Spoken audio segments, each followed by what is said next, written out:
A huge welcome to Virat, CMO of Hyundai India. Welcome to Trailblazers, Virat. Thank you, Jasper. Thank you, WION, for inviting me. I mean, transparency is this sort of absolute term where it sounds like the brand should unburden themselves of all of their knowledge, but of course it's quite limited and you can overshare. How do you think about transparency in Hyundai or other brands you've worked with, Virat? So, Jasper, good to be specific about transparency. Trust is actually a very, very, very large topic. And I think transparency is just one of the pillars that tries to build in trust for any organization. I would think that being over-transparent is also not a bad thing, especially in a category like cars, which is a high-involvement category. And somebody who invests in a category like cars, even a brand like Hyundai, will not only be a customer, but his or her entire family will be a consumer. In a lot of different, and it will be resulting in a lot of different experiences. So by over-transparent, I mean that A, you should give out all the relevant specifications on a product, but also for people who want to research more, who want to compare more. There is no harm in the company coming forward and giving more information for somebody who's a little bit more of a discerning buyer or a discerning owner. Here I mean not only things about the specific product in consideration, but also things about the brand, the heritage, the legacy, the scope of operations, something that we learn in marketing about the augmented product. It's not only the Hyundai Creta or the Hyundai Verna that you will buy. You will also buy into the network. You will also buy into a lot of the brand experiences we give you. The consumer may choose to read through them or not read through them, but when you put them in black and white on your website, it delivers a very strong message that we are putting it out for you very clearly what we offer. It's your choice or your family's choice to experience this or to live with it or not. But I think it's good. So it's good. So you almost kind of, you were on the side of sort of sharing more than sharing less. But Virat, before we get deeper into the topic, automotive industry, right? Two people implicitly in the automotive industry. Not always the most trusted industry, right? I mean, we all remember a time when we were buying diesel cars because we was told that was a better idea, then it wasn't a good idea. How do you think about trust and that heritage? Is it just the ups and downs, or is it? No, as I said, it's a category that'll come into your house. It will stay with your family for 5 to 7 years at a minimum. So how will trust come to be believed by the consumer? A, whatever he has bought into from a specs point of view, from a price point of view, he gets the delivery. Also, he's bought into a regulatory and a safety framework of the region or the country the consumer is in.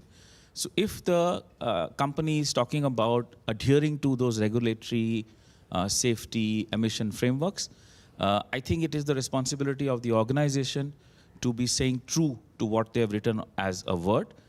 And when I say we are being transparent and we are being trustworthy, I think it is the duty of the company, and it's the duty of a company like Hyundai, to be part of the framework that we are operating in. Some organizations across categories can sometimes have known or unknown errors to this point, but I think that's a sad situation. We strongly believe that what we commit, we should clearly deliver, if not over-deliver. And how do you, so you know, automotive businesses, like many businesses, are very spec-driven. You know, it's the nature of the beast, Virat. But how do you ally values and all the things in an organization to the point before where people really mean it with the spec? How do you create that sort of yin and yang? So it is always a feature-benefit relationship. The feature is the engineering side of the product. The benefit is what the consumer will drive out of it. I'll give you an example. In India now, we have the largest vehicle park of connected cars in the country, which is more than 400,000 cars on road. Our latest cars offer about 60 Blue Link features, which is the connected part of the car. Now that is just I would say the engineering side of it, or the technical side of it. Since very recently, we're sending our consumers monthly a vehicle health report. Now that tells you, is your airbag system okay? Is your parking brake working fine? Is your engine dynamics working okay? It just gives you an okay scorecard to tell the consumer that we are not only giving you the tech, we're also giving you the benefit of that tech. Oh, it's like a personal health app, but it's for your car. It's for the car. And you will not believe it. We are all marketeers. We do things like email marketing. The open rate on something like this is really, really good. People are concerned to know that if you've got a product which is that innovative and technologically advanced in your garage, how is it doing sitting there?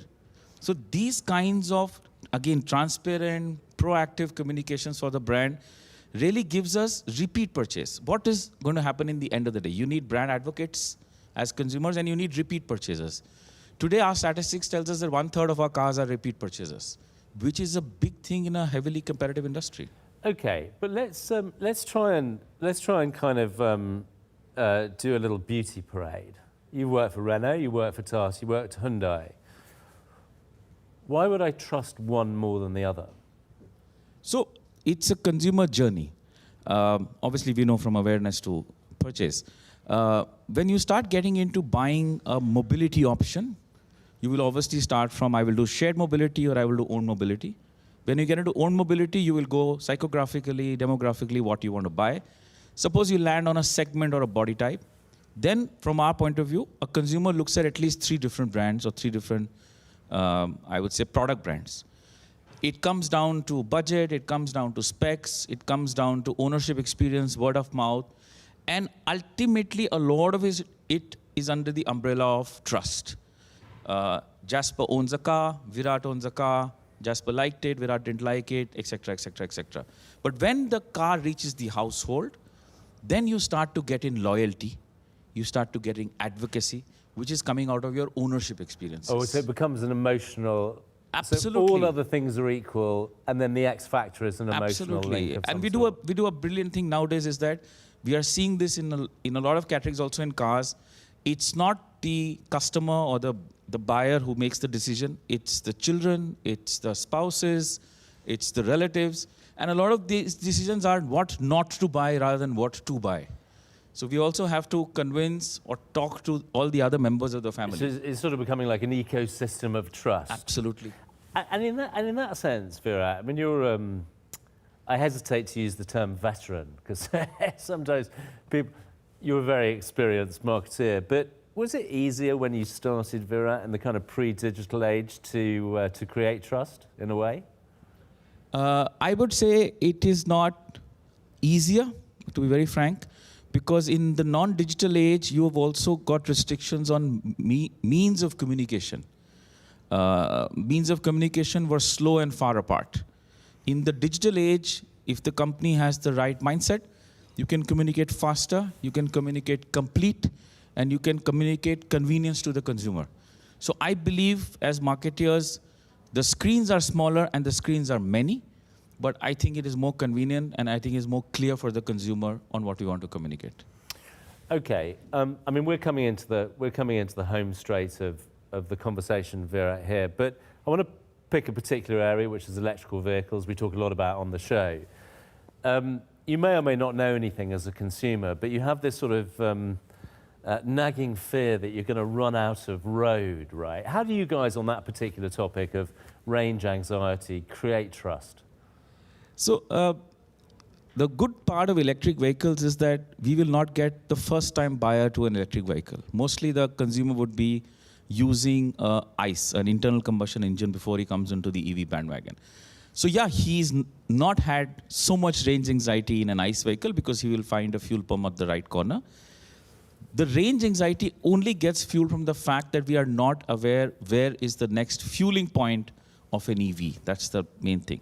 So as a conscious organization, we are setting up EV charging, obviously at our dealerships, obviously at the consumers' homes, but on key highways. We are doing a large EV expansion for network in our home state in Tamil Nadu. But I would suggest to you, it is a reason to buy or not to buy. But range anxiety is something that will evolve very fast when more and more consumers start to come into the EV space. Today it is, I don't think, the top reason of not to buy. There are several other things that come into the EV product. But as an organization, we just need to give them charging. We need to give them fuel timing or refill timing on the cars, and where is the nearest charging station we can provide. I see. And I mean, we should finish on this point because it's very interesting listening to you, Virat, because a bit like Deepak, you come back to the same thing, which is it's a long game, right? And it's always changing. The range increases. And I think the other thing we're taking from this is this idea that, you know, trust is a composite of many things, A big right? composite. It's not a single Trust is a thing. composite of the product, the experience, the promise, the heritage. Can I call up somebody in the brand and talk about a problem that I have? And an over delivery on whatever we promised. So transparency, I think, is just one of the tools to achieve trust in today's environment.